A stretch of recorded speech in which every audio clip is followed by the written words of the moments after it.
எல்லாருக்கும் வணக்கம்.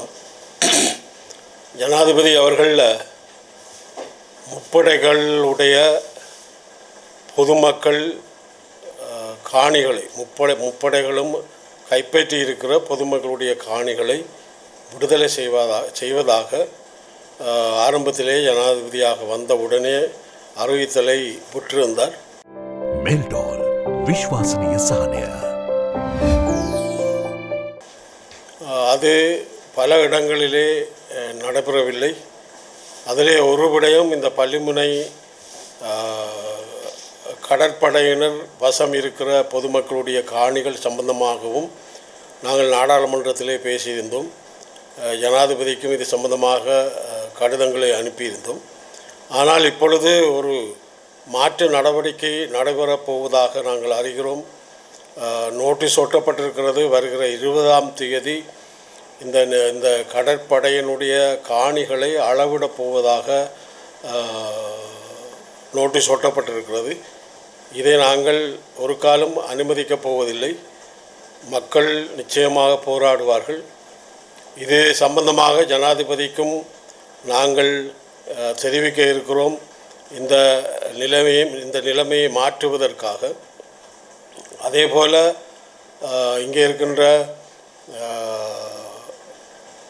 அபிவிருத்தி குழு தலைவருக்கும் இது சம்பந்தமாக நாங்கள் முறைப்பாடு செய்ய இருக்கிறோம். ஆகவே இது உடனடியாக நிறுத்தப்பட வேண்டும். பள்ளிமனை மக்களுடைய காணிகள் பொதுமக்களுக்கு பகிர்ந்தளிக்கப்பட வேண்டும். அவை கடற்படைக்கு அதை அபகரிக்கின்ற செயல்பாட்டை நாங்கள் வன்மையாக கண்டிக்கிறது மட்டுமல்லாது மக்கள் போராட்டம் வெடிக்கின்ற ஒரு வாய்ப்பை உருவாக்க வேண்டாம் என்பது எங்களுடைய கோரிக்கையாக இருக்கிறது. ஆகவே ஜனாதிபதியிடமும் இது சம்பந்தமாக நாங்கள் நாடாளுமன்றத்திலே பேச இருக்கிறோம். இதை உடனடியாக நிறுத்த வேண்டும். இதை நடைமுறைப்படுத்துவதற்கு ஒரு காலம் அனுமதிக்க முடியாது என்பதை நாங்கள் சொல்ல இருக்கிறோம். அவர் சம்பந்தமாக ஒழுக்காற்று நடவடிக்கை சாணக்கியன் தான் அதில் ஒழுக்காற்று நடவடிக்கை எடுக்க வேண்டும் என்று சொல்லியிருந்தார். அது சம்பந்தமாக நாங்கள் அது எங்களுடைய கட்சியின் விருப்பம். எங்களுடைய கட்சி தான் முடிவெடுக்க வேண்டும். ஆகவே வெளியில் இருக்கின்ற 6வது சொல்லி ஒழுக்காற்று நடவடிக்கை எடுக்க வேண்டும் என்று சொல்லுகிற விடயங்கள் ஏற்றுக்கொள்ள முடியாது. ஆனால் என்ன விடயங்கள் என்று ஆராய்ந்து ஒழுக்காற்று நடவடிக்கை எடுக்கிறதா இல்லையா என்று கட்சி தான் முடிவெடுக்க வேண்டும். என்னை பொறுத்தமட்டிலே நாங்கள் இது சம்பந்தமாக இன்னும் இறுதி முடிவுக்கு வரவில்லை. ஆனால் எங்களுடைய ஜனநாயக தமிழ் தேசிய கூட்டமைப்பு பேரவையோடு நாங்கள் இணைந்திருக்கிறோம். ஆனால் சில சபைகளிலே நாங்கள் தமிழரசு கட்சிக்கும் எங்களுடைய ஆதரவுகளை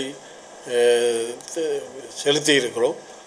அந்த அடிப்படையிலே யாரோடு சேர்ந்தால் ஆட்சி அமைக்க முடியும் என்ற ஒரு நிலைப்பாடு இட்டவரைக்கும் தோற்றப்பாட்டுக்கு வரவில்லை.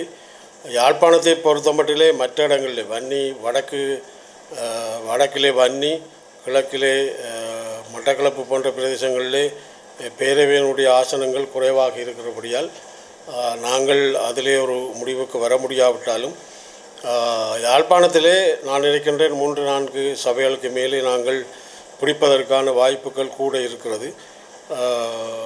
அந்த வகையிலே என்னை பொறுத்தமட்டிலே இத்தனை சபைகளை பிடிப்போம் என்பது இப்பொழுது கூற முடியாது. இருந்தாலும் பேச்சுவார்த்தை நடத்தி கொண்டிருக்கிறோம். அந்த வகையிலே தமிழர் தரப்பு ஆள வேண்டும் என்பதுதான் பிரதான நோக்கமாக இருக்கிறது. அந்த வகையிலே எங்களுடைய செயல்பாடுகள் அமையும். இல்லை, இது தமிழ் கட்சிட்டு தான் நீங்கள் கேட்கணும். நாங்கள் அது சம்பந்தமாக செயல்பட போவதில்லை. இதற்கான விளக்கத்தை தமிழரசு கட்சி தான் சொல்ல வேண்டும்.